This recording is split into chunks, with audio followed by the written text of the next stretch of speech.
Safer roads, safer communities. Over the next half hour, we will be discussing how to create roads that are safe for everybody with the UK's leading civil engineers, as well as people from the communities they serve. Well, Break is a charity that exists because every day on the roads in the UK, around 5 people are killed and 60 people are seriously injured. Now, the work that Break does is to try and make roads safer for everyone. Our understanding of how people travel has changed, how roads are used over the last decade. Historically, cars have been the focus of highway design and vehicular movement. Now we look at manual for streets produced by the Department for Transport, for example, as a means of providing geometry and to reduce car speeds, to provide a safer environment. In this day and age, safety is the ultimate point. As when I started off, it was literally, you go out with a cone.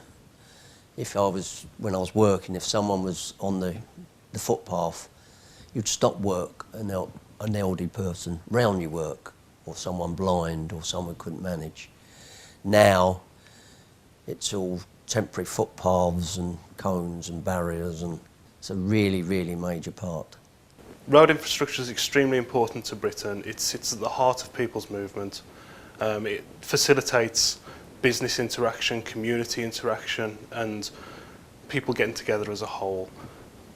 Safety engineering in the last few years has put more emphasis on vulnerable users than perhaps we did a long time ago.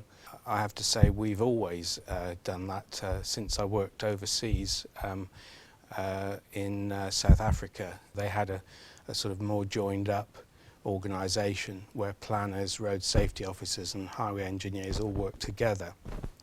In this country at that time, they tended to be very much separated.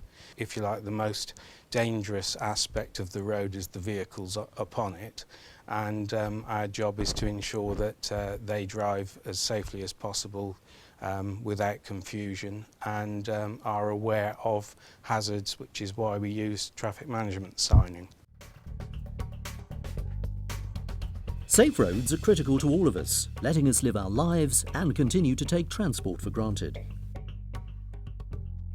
In the past, roads were seen as first for cars and lorries, with pedestrians and other traffic coming second.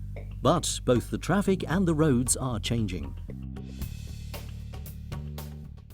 Highways, drainage and road safety are the core subjects.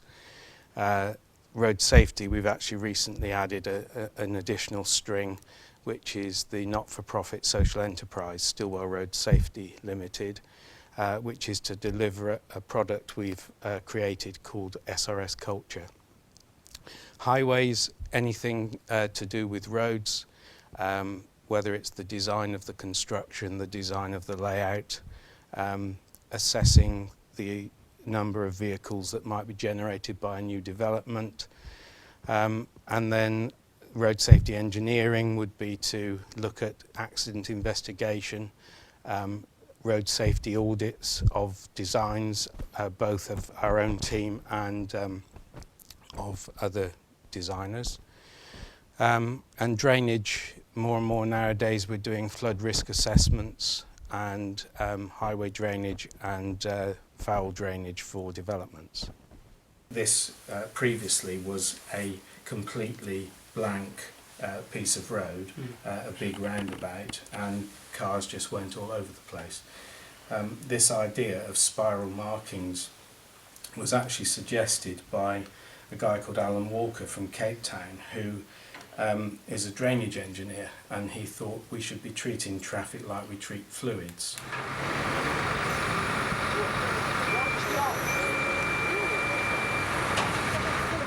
Murrell Construction provides highway maintenance and minor civil engineering services predominantly to local authority clients, our main client being Ealing Council. Within Ealing, which is our main client, it's intervention levels. They have preset intervention levels. They have a team of inspectors who then issue the works orders to ourselves, and we try to our very best ability to get the works undertaken and completed within a 24-hour period. We employ certain subcontracts, specialised subcontractors. I think we've just done a bridge in Southall over the railway, the train collision in Southall. We was doing quite a lot of safety work.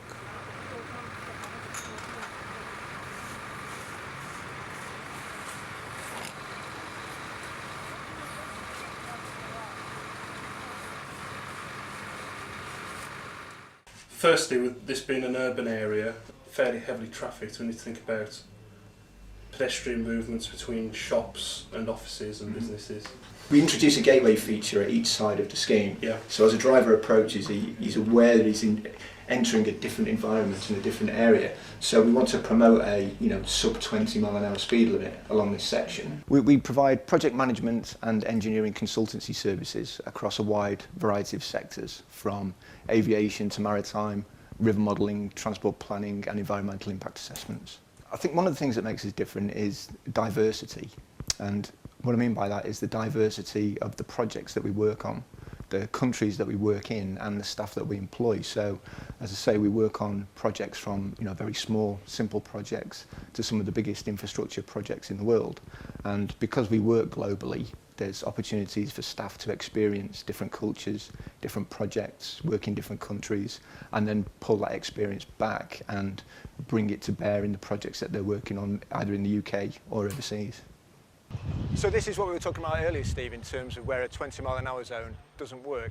Simply by putting up 20 mile an hour plates and a school crossing sign doesn't encourage drivers to reduce their speeds. You can see from the vehicles moving up and down this road. Maintenance of existing roads is perhaps even more important than the construction of new ones. A previously safe area can become dangerous extremely quickly. What may at first be a nuisance can very quickly become a major hazard to everyone.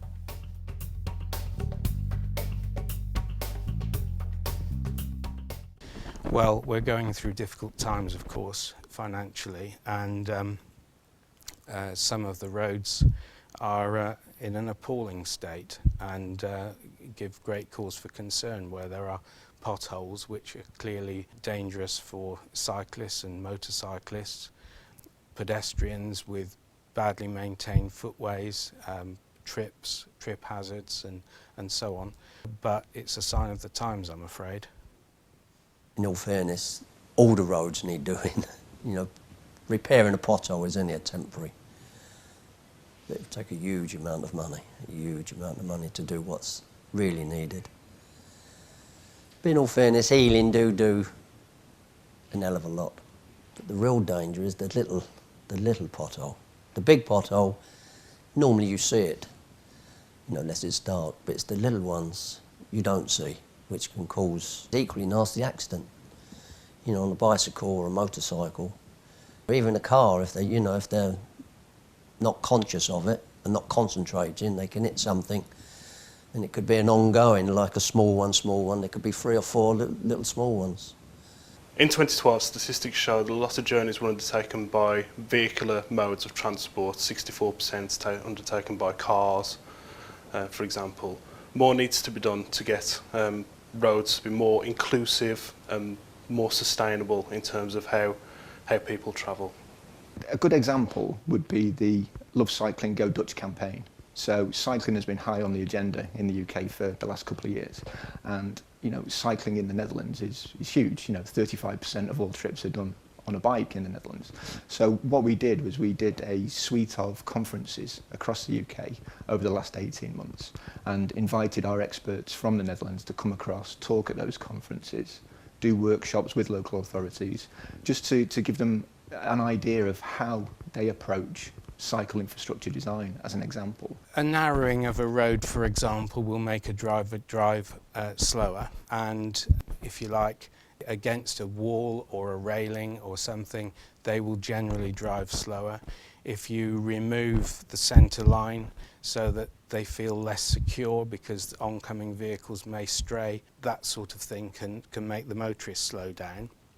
But the mere fact that there are more cyclists around and there are more pedestrians around changes the environment. And there's a lot of work being done at the moment to make places safer for cycling, for example, particularly in London. That's very well publicised at the moment due to a few fatalities that have occurred.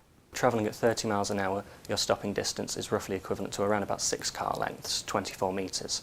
If you're driving at 20 miles an hour, it's exactly half that distance, 3 car lengths. So if we were imagining a primary school, there's lots of kids going out in between parked cars and so on. If you're driving at 20 miles an hour and a kid comes out 3 car lengths into the street in front of you, you'll stop in time. If you were driving at 30, you'd still be going at quite a pace when you hit that child. Simple things such as road layout and sort of designated pedestrian crossing areas also matter if you've got quite narrow roads where everyone's sort of parking up, cluttering the road, where you could have kids coming across, you can't necessarily see them. It's these kind of things that can affect the safety of a road. A range of regulations help guide the building of new roads and ensuring the finished space is safe for all users. Working with both local communities and all other regular road users is critical to ensuring that a new development makes a real difference and continues to do so into the future. Quality audit is an interactive process that's not led by a designer as such. It's led by a highway authority wishing to get the most out of a project. For example, a public open space or a shared space in a town centre where lots of users interact with each other, engaging with the community and different community groups such as mobility groups or cycle groups helps understand all road users' needs and helps encourage a design which focuses on the positive interaction between all road users. Road safety audit is a small part of that, but I think now that we're having more innovative schemes in the UK, more shared space, more behavioural changes and road changes, safety auditors have got to move on with those issues and don't have to rely on design guides anymore. It's all innovative things that aren't part and parcel of a design guide. They aren't standard. It's something new to everybody, but having a bit of a more open thinking of, well, what does this actually mean for users, and is it a safe environment for those users, even if it's not to standard? Roads are categorised like A, B, C and D. Like an A road will be like the main road, and that will be normally a concrete base, then a base course, then a wearing course in a much harder material.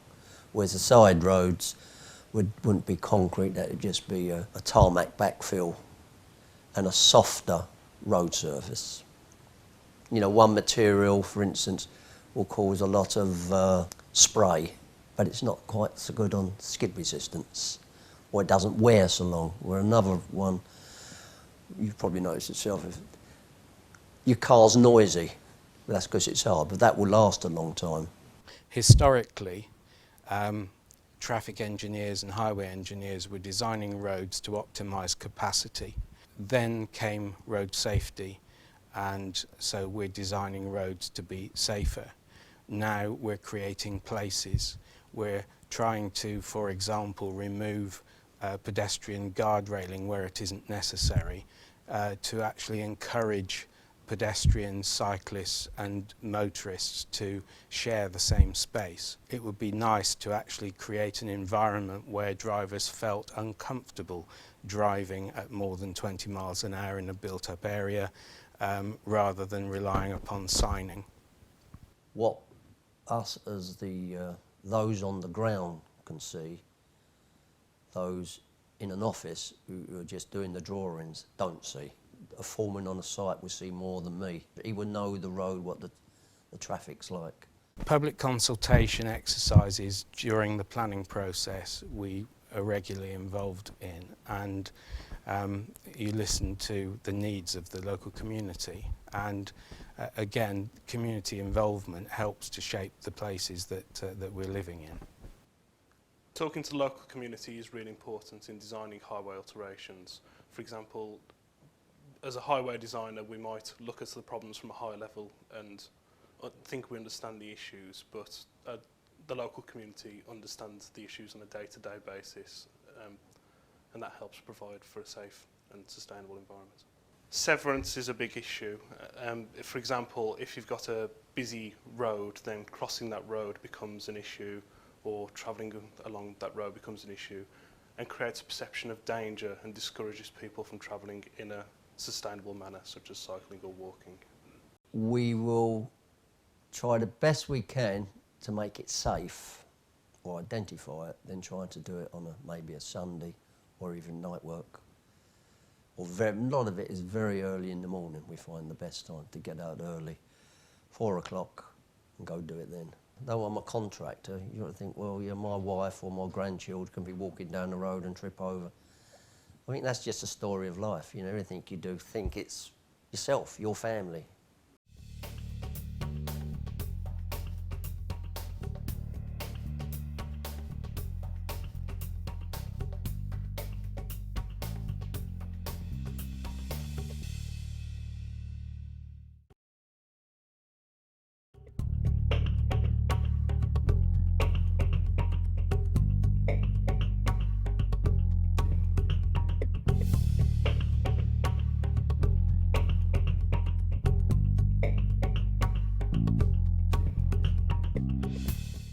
The most important stakeholders in any road are the people who live near it and use it every day. The local residents are the true barometer of how safe an area is and should be the first people asked if changes need to be made. But that's not always the case. Sometimes campaigning is needed to bring areas to the awareness of the local authority.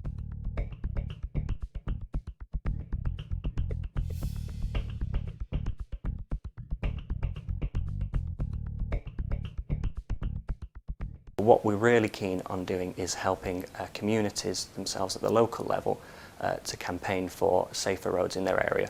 So if there's a local community that's been plagued by bad roads, so there might be roads that are too quick, say 30-mile-an-hour zones outside schools, areas where there aren't safe crossings where children might have been knocked down in the past. What we want to do is we want to help those local community groups to campaign for and receive change and safer roads. Well, if you listen, you can probably hear some of the problems going past just as we stand here. We have a very busy port right next door, and our school is situated right in the middle of the thoroughfare between the harbour and the A23, M23 and A27. So it's the quickest route, even though it's supposed to be a 20-mile-an-hour zone. It's the quickest route from the harbour to the A23. Parents walking their children to school find it difficult because the lorries are so fast, they can't get across the road at the bottom. Our road is a one-way road directly outside the school, but there aren't places to park. People quite often will park on the road outside the school and then take a bus into town to avoid paying parking charges in the centre of town, or they can't park closer because there are parking restrictions in terms of residents-only zones and those sorts of things. So this is almost the last vestige of where you can catch a bus conveniently to get into Brighton. We've had that going on since I've been here. This is my 5th year, and it's been going on way before that, but it seemed to be getting worse and worse. And obviously as a school we try to promote healthy living and walk to school, and we do walk to school week and all of those sorts of things, but parents are not keen to walk children when it's just not that safe. The biggest problem is the type of vehicle and the type of pedestrian. They're not compatible. We've got 44-ton articulated lorries and buses versus a 4-year-old. And these vehicles aren't stopping. You know, they're speeding by, and we're trying to get to school. So it's quite easy to see that the problem is getting to school safely. I thought it was just me having a bit of a panic being a mom and being nervous around the roads.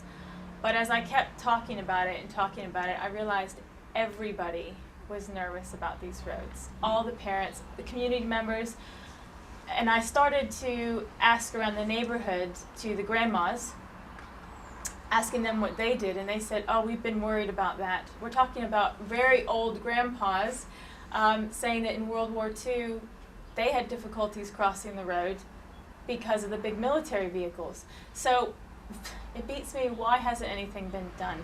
I don't know. And then I came to think, well, we must not be ticking the right boxes.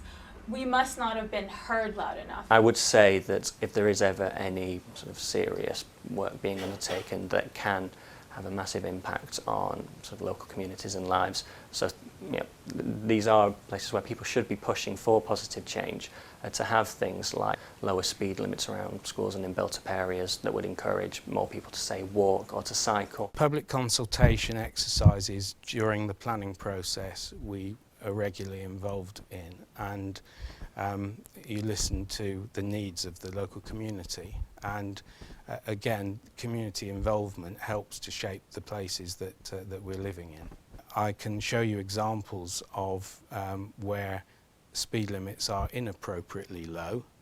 I know that certain pressure groups would think that I was wrong here and that we should get all speeds as low as possible, but actually by watering down, putting 30 limits or 20 limits everywhere, it breeds disrespect, and it's better to go back to first principles and look at the character of the road, and if there are hazards, identify the hazards, particularly in rural areas, rather than put in an artificially low speed limit which is abused. And then when they come to one that really should be obeyed, they've got no respect for it. Accidents are being shown. That will show a red flag in this day and age with modern technology. That will come up. If there's lots of accidents, or that will come up as a bad spot and it needs doing. Other roads would just be, an inspector would just inspect it and see that, yeah, that's going to go. If it's good inspectors, or if the local authority have got good eyes on it, they will spot it before it reaches that far, as long as they've got the finance, which normally comes from, that kind of job comes from central government. We are members of TfL's Freight Operators Recognition Scheme, and we have training with our HGV drivers, safe urban driving techniques, where they actually get out of their truck for the day, get on a bike, and actually appreciate and empathise with cyclists to see what the real problems are. We're also trialling on one of our HGV lorries with Ealing a cycle safety shield, which is a little bit different than the normal devices that you can get on lorries, whereas it's not only collision avoidance it brings in, but it also, unlike a lot of other systems on the market which sends off a bleeping noise in the cab, this will not pick up inanimate objects.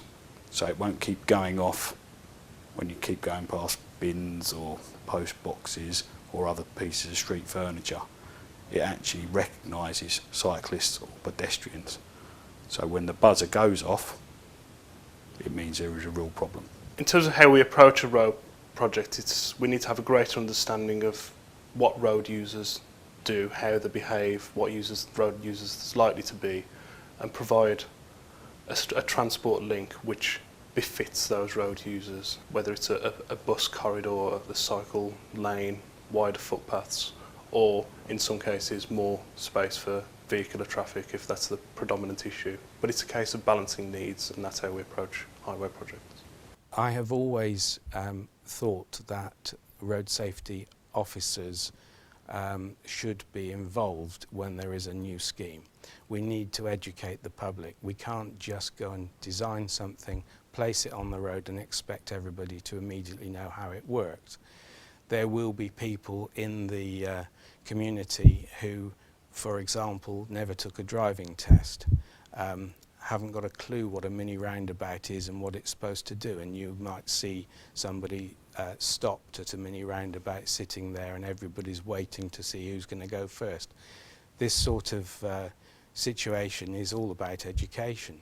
A good or bad example at the moment is that our motorways are the safest roads in the UK and probably in much of the world, and yet the Department for Transport are introducing so-called smart motorways, which is involving all lane running. So the hard shoulder will be permanently trafficked, unlike the earlier scheme around Birmingham. I think with any sort of construction project, there would always be some short-term inconvenience, but it's about communicating properly exactly what you're doing, what the problems are going to, how the schemes come about in the first place. You know, if it's a major maintenance project, you know, if something is that worn out, it's in everyone's interest for it to be fixed. We do that by advance warning letters, advance signage. If it's a major redevelopment, there may well be that it's gone out to public consultation beforehand. So it's just keeping the end users in line all the way through the project. You do it, and you've got to have the safety for it when a lorry's doing it. You know what I mean? So all the men are trained and retrained and regular as clockwork. It's more or less a continuous on the safety.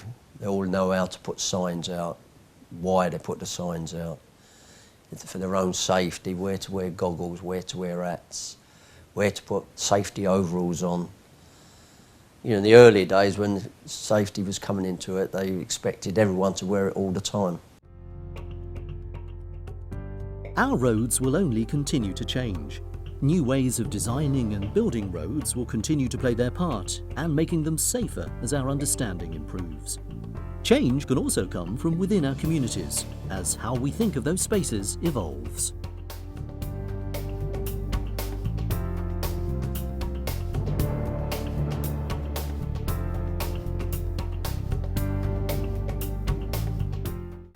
I think the social agenda is a high priority for Royal Haskoning, as you can see from our tagline, enhancing society together.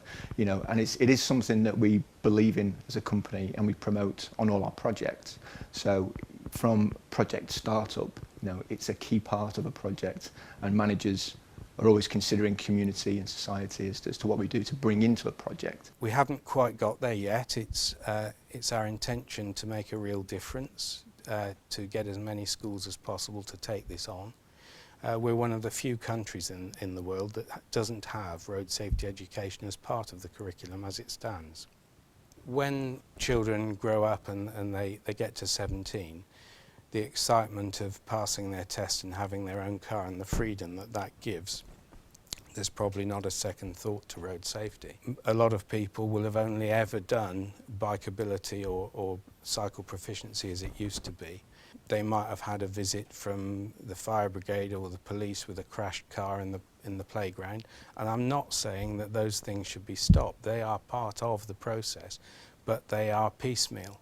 And the whole point of SRS culture is it's a subliminal drip feeding, but it's structured so that the framework gives a sort of consistent level of delivery of road safety to all children, starting at preschool. As a contractor, I would say we could always do with more.